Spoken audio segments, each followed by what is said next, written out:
If the World Were a Village by David J. Smith breaks down our world population as if it was represented by only 100 people.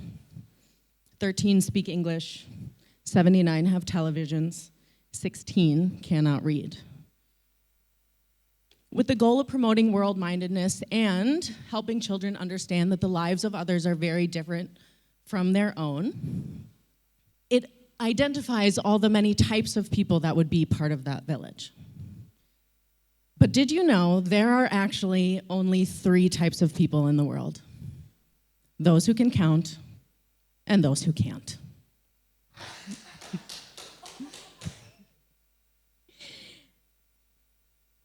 That is my favorite joke and was shared with me by an economics professor. And it was the first and only time that I laughed in that class. Now, I could stand up here and regale you with anecdotes from that class and from that time in my life and how that led me on a journey to who I am and where I am today. I could connect all of the dots from the previous versions of my life to allow me to explain and to help you understand why I am on this stage standing next to a cart of books. But instead, let me introduce my talk. And as a rambler,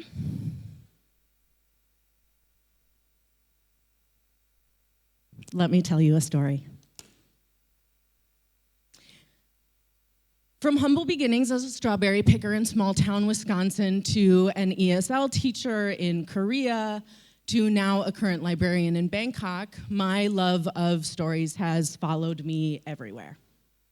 Because stories are important, they are powerful for all of us.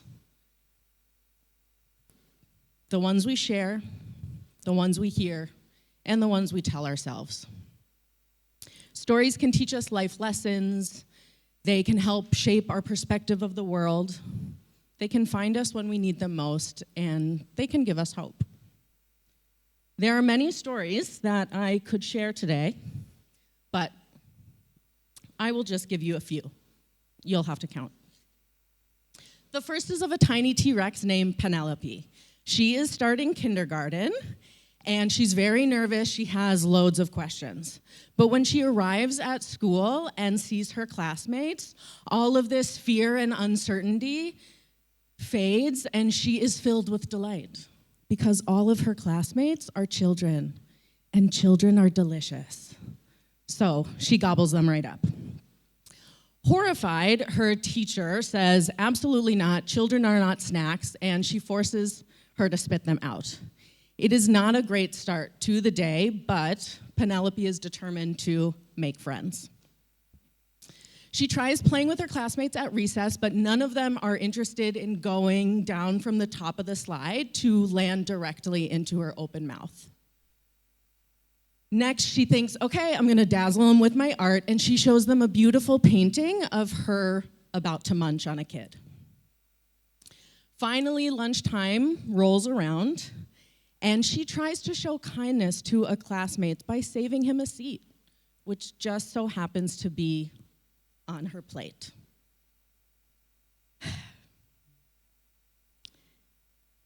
What is a tiny T-Rex with very little self-control to do? She just can't help herself. So after instilling a healthy fear in her classmates, she tries to befriend the class goldfish, Walter. She goes over to his tank and puts her tiny little claw in the water. And Walter bites her because dinosaurs are delicious. And what should come as a shock to no one is that Penelope did not enjoy this. And her experience of being Walter's snack allows her to consider the feelings of others, overcome her urges, and finally make friends in the end. Now, Bruce is a newcomer to the New England tourist town of Amity Island, and he is very excited to engage with the community in the annual 4th of July celebrations. He is excited for water sports, fireworks, and of course, lots of good food.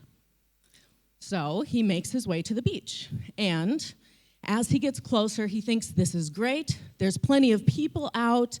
There are so many activities going on, and I don't even have to wait in line for snacks. Unfortunately for Bruce, his excitement and appetite doesn't go over well with the locals, and his behavior is considered terrorizing and spreads mass fear and of the horror genre. And what was supposed to be a lovely holiday weekend ends up quite badly for Bruce, among others. Now, you might not be familiar with Bruce's story as it's told from a much different point of view in both the novel by Peter Benchley and Steven Spielberg's movie adaptation of Jaws. The story that they told, that one narrative of a bloodthirsty creature, actually changed how an entire generation of people viewed sharks. They became monsters, villains, man-eaters. They became something to fear and destroy. But this fictional story had very real consequences. It fueled a surge of revenge fishing tournaments. It contributed to the brutal practice of shark finning. And it played a role in the significant population decline of sharks, which then impacted ocean biodiversity and ecosystems. Now, I love sharks. They are magnificent creatures. They are older than trees and the rings of Saturn, and some species even have social circles. But they are deserving of a respectful fear. But the portrayal of sharks in the media actually shaped how people saw them and how they treated them. And it led to the author becoming an ocean activist and shark conservationist. And the real issue here of a limited perspective for us as people of the world is what Chimamanda Ngozi Adichie addresses in her TED Talk, The Danger of a Single Story. When we have only one narrative, when we consider or cling to only our narrow perspective, we don't just misunderstand or mistreat. We reduce, we flatten, and we may even destroy. Stories shape our perspective, and it's important that we allow for more than one. Because stories have the power to instill fear, but they can also offer us hope. And a story of hope came to me through a young Andalusian shepherd boy named Santiago, who set out on a journey to the Egyptian pyramids after recurring dreams of finding treasure there. So with only that dream in his heart and the sage advice of a fortune teller, he sold his flock of sheep and set out on his adventure. After arriving at his first stop, he found a man. He was lucky enough to find a man that said he could take him directly to the pyramids. Santiago's like, this is great. I've got some money. Let's do it. Santiago is immediately robbed, and he is forced to start from scratch. So he finds work at a crystal shop, and after a year with many life lessons and newfound wisdom guiding him, he continues to pursue his treasure. Crossing the Sahara Desert, the difficulties that he faces do not cease, but neither does his resilience, his determination, or his sense of hope. Time and time again, he chooses courage over comfort, taking the next step even when he's afraid. His journey is challenging, but that does not mean that he is not on the right path. And he learns that when you follow your heart, the universe conspires to help you. There is no doubt in my mind that the universe conspired to bring me The Alchemist by Paulo Coelho at exactly the time that I needed it in my life. When I was ready to hear the message, when I needed it most.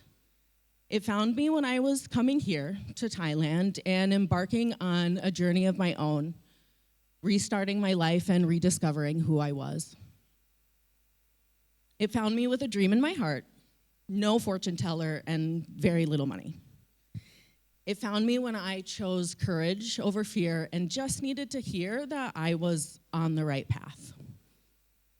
Because the stories that we hear matter. The stories that we tell others matter. And the stories that we tell ourselves matter. Within them we find humor, kindness, understanding, and we can find hope. My hope is that you find yourself thinking twice before eating your classmates, looking for ways to better understand the world and the people around you, and taking the next step, even in moments of fear. Now, giving a TED Talk was not something that the young strawberry picker in me ever thought would be a part of my story. But lately, the universe has conspired to remind me to have hope in the parts of my life that are still uncertain and those parts that are still unwritten. And it has reminded me that when I follow my heart, life is full of surprises. But that's a story for another time. Thank you.